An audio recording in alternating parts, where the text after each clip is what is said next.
Pada hari ini kami akan mempresentasikan materi yang berjudul Penggunaan Teknologi AI dalam Dunia Bisnis. Anggota kami terdiri dari saya, Dira, kemudian ada Ersan, Reynard, Felix, Brian, Levin, Yunika, dan juga Marcelo. Kita mulai dengan ringkasan dari materi ini. Terlepas dari berbagai jenis yang Anda jalankan, Anda berada dalam bisnis untuk menghasilkan keuntungan. Untuk mencapai keuntungan yang berkelanjutan, bisnis Anda perlu beroperasi dalam kerangka kerja yang sehat. Kerangka kerja yang mencakupi proses, sistem, dan aplikasi. Dan untuk mempercepat proses operasi bisnis tersebut, yang dimana bertujuan untuk meningkatkan profitabilitas, tentu banyak orang memahami bahwa kekuatan teknologi untuk mendorong pertumbuhan ekonomi. Namun, teknologi saja tanpa kecerdasan buatan tidak akan mampu mencapai hasil optimal yang mendorong organisasi terkemuka secara global. Inilah alasan mengapa organisasi terkemuka seperti Facebook, Google, dan Apple menggunakan AI dalam operasi mereka. Kecerdasan buatan tidak hanya membantu perusahaan raksasa dan populer. Banyak perusahaan jasa dan manufaktur kecil, menengah, dan besar memaksimalkan kekuatan kecerdasan buatan untuk memperluas serta menskalakan bisnis mereka. Oke, selanjutnya saya akan menjelaskan mengenai AI atau Artificial Intelligence. Jadi, pada basicnya kecerdasan buatan itu merupakan istilah umum yang digunakan untuk merujuk pada semua jenis perangkat lunak AI yang melakukan aktivitas manusia seolah-olah itu dilakukan oleh manusia, tapi ini dilakukan oleh sebuah kecerdasan buatan. Jadi aktivitas apa aja sih sebenarnya yang bisa dilakukan oleh AI yang seolah-olah itu aktivitas manusia yang melakukan. Jadi seperti melakukan pengumpulan data, pengelolaan data, melakukan planning, pengorganisasian, melakukan learning terhadap suatu problem, terlibat dalam percakapan, memecahkan problem matematik, dan melakukan analisis mendalam terhadap sejumlah besar data. Sehingga dengan adanya AI ini membantu banget buat karyawan perusahaan melakukan sebuah planning gitu loh, atau melakukan sebuah decision. Jadi datanya misalnya ada sebuah problem, dilakukan learning, AI mengumpulkan data, organisasi melakukan riset, analisis, dan mencoba memecahkan melalui metode matematika. Nah, nanti hasil yang udah dikumpulkan oleh AI, hasilnya baiknya begini, buruknya begini, itu dapat digunakan oleh user untuk melakukan sebuah decision. Sehingga kita dapat melakukan pekerjaan yang sebenarnya banyak, tapi kita bisa lakukan dalam cepat untuk mengambil sebuah decision. Sehingga ini membuat pekerjaan kita menjadi lebih strategis, taktis, dan efisien. Oke, selanjutnya berikut ini merupakan contoh-contoh bentuk kecerdasan buatan yang lumayan populer digunakan dalam bisnis seperti deep learning, machine learning, speech recognition, computer vision, dan terakhir robotic process automation. Selanjutnya, bagaimana kecerdasan buatan digunakan untuk menjalankan proses bisnis yang dilakukan saat ini? Pertama, memprediksi perilaku konsumen dan membuat rekomendasi produk. Bisnis harus dapat diidentifikasi, memahami, dan mengetahui target konsumen mereka dan mengetahui jenis produk apa yang mereka butuhkan pada titik waktu tertentu. Menggunakan data besar, dengan kecerdasan buatan, bisnis kini dapat memperkirakan perilaku konsumen serta menjalankan kampanye berbasis data yang memberikan hasil yang sangat luar biasa. Kedua, layanan pelanggan otomatis melalui telepon dan chatbot online. Untuk mempertahankan dan menjaga pelanggan, layanan pelanggan harus menjadi fungsi utama bisnis.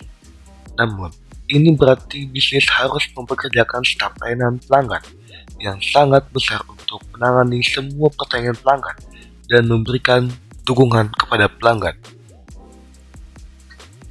Dengan bantuan chatbot, pelanggan semua pertanyaan pelanggan dapat ditangani tepat waktu dan tepat berdasarkan kebutuhan apa yang dibutuhkan oleh pelanggan. Ketiga, mengotomatiskan beban kerja dan mengelola proses. Beberapa tugas administrasi bisa membosankan untuk dilakukan. Orang-orang Anda bahkan mungkin mengabaikan tugas-tugas ini atau membuat kesalahan saat menyelesaikannya. Melalui otomatisasi proses robotik, banyak dari tugas-tugas biasanya ini dapat diotomatisasi dan dialihdayakan ke robot, sehingga staf manusia Anda dapat fokus pada apa yang benar-benar perlu dilakukan. Kini memiliki sebuah aplikasi yang digunakan pada perbankan, asuransi, perawatan kesehatan, manufaktur, serta banyak bentuk industri lainnya.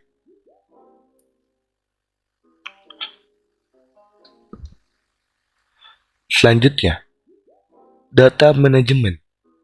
Setiap bisnis bergantung pada data untuk membuat keputusan bisnis yang sangat penting. Pertama, data dikumpulkan, lalu disimpan, lalu diproses, serta kemudian ditransfer ke departemen organisasi yang relevan untuk digunakan sesuai dengan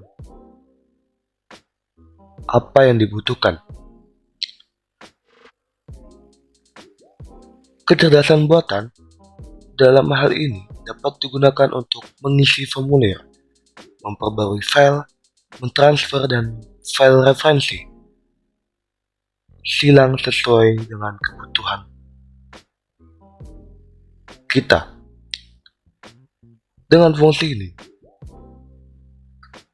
banyak pelaku bisnis dapat menggunakan sistem manajemen data yang diperdayakan oleh AI untuk mendeteksi penipuan, mencegah ancaman keamanan dunia maya, dan meningkatkan operasi bisnis mereka secara keseluruhan.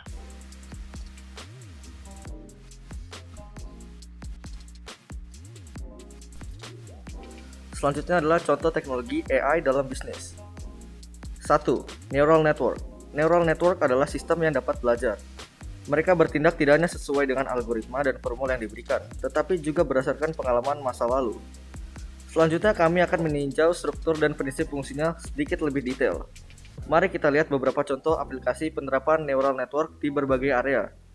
Sebagian besar di perdagangan elektronik, yaitu keuangan, kesehatan, keamanan, dan logistik. Selanjutnya adalah e-commerce. E-commerce mempersonalisasi pengalaman klien. Misalnya, platform toko online seperti Amazon dan AliExpress menggunakan AI untuk menampilkan produk terkait dan yang direkomendasikan berdasarkan yang paling sering dicari oleh konsumer. Kompilasi didasarkan pada perilaku pengguna. Sistem menganalisis karakteristik item tertentu dan menampilkan item serupa. Lainnya mendefinisikan dan mengingat preferensi seseorang dan menampilkan item yang sesuai dengan pencarian mereka.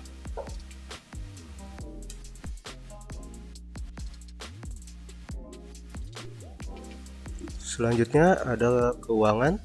Ada aplikasi jaringan saraf untuk mendeteksi penipuan, manajemen, dan peramalan. Dalam hal ini, saya memilih peramalan.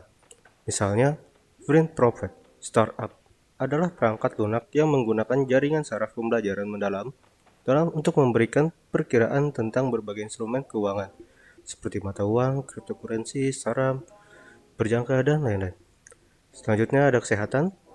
Sangat sulit untuk membuat dan melatih jaringan saraf untuk penggunaan di industri ini, karena membutuhkan akurasi yang tinggi.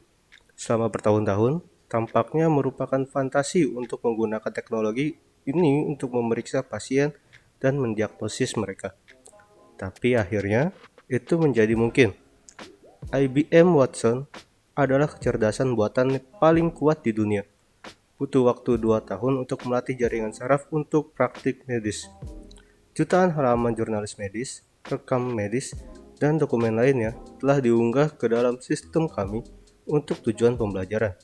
Anda sekarang dapat mulai mendiagnosis dan menyarankan pola pengobatan yang optimal berdasarkan keluhan pasien dan riwayat kesehatan. Selanjutnya ada keamanan.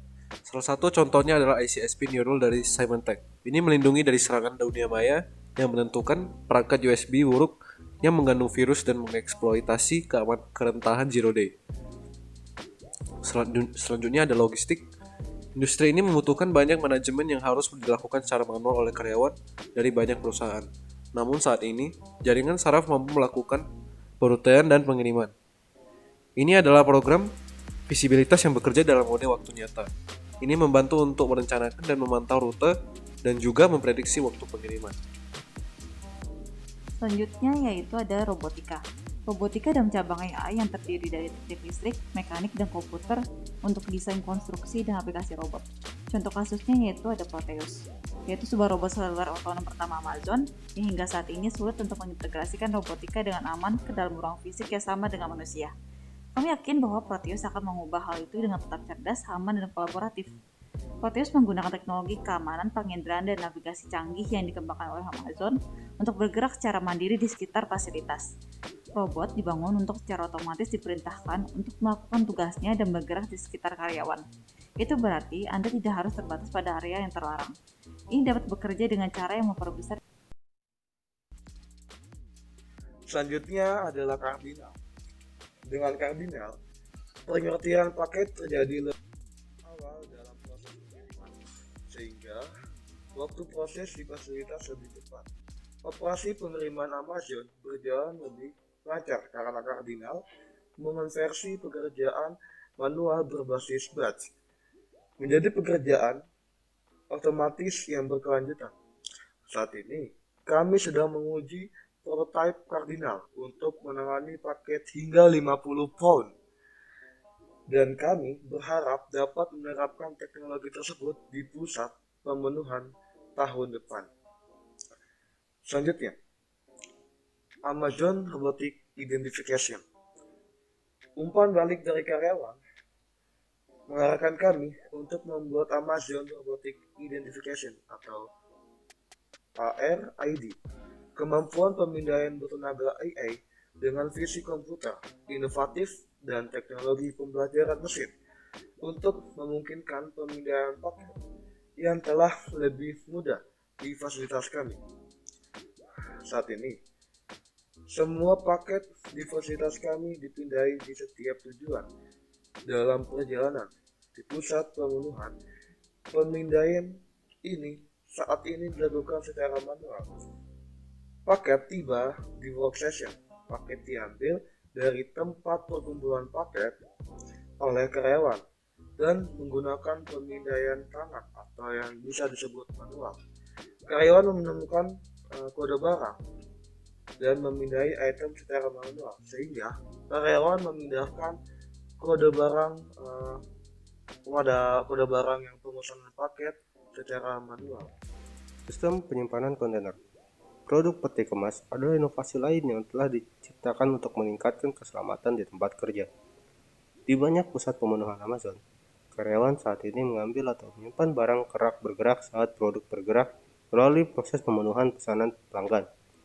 Untuk mengurangi kebutuhan karyawan untuk meraih, membungkuk, atau menaiki tangga saat mengambil barang, Amazon telah mengembangkan sistem robotik yang mengirimkan produk ke karyawan dengan cara yang lebih aman, ramah, dan ergonomis. Pembuatan kendaraan. Kami mengambil Tesla sebagai contoh. AI dan ML digunakan dalam industri ini untuk mengotomatiskan proses. Misalnya, Tesla menggunakan jaringan saraf untuk sistem autopilot di kendaraan. Dengan bantuan kecerdasan buatan terlatih, ia mengenali marka jalan, deteksi hambatan, dan membuat jalan lebih aman bagi pengemudi. Dan yang terakhir yaitu ada agen cerdas. Agen cerdas adalah program yang dapat membuat keputusan atau melakukan layanan berdasarkan lingkungannya, masukan pengguna, dan pengalaman.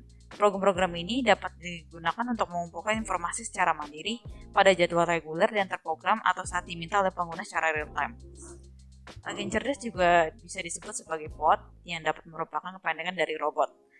Asisten AI seperti Alexa, Siri adalah contoh agen cerdas karena mereka menggunakan sensor untuk memahami permintaan yang dibuat oleh pengguna dan secara otomatis mengumpulkan data dari internet tanpa bantuan pengguna. Mereka dapat digunakan untuk mengumpulkan informasi tentang lingkungan yang dirasakan seperti cuaca dan juga waktu. Sekian presentasi dari kelompok kami, kurang lebihnya mohon maaf.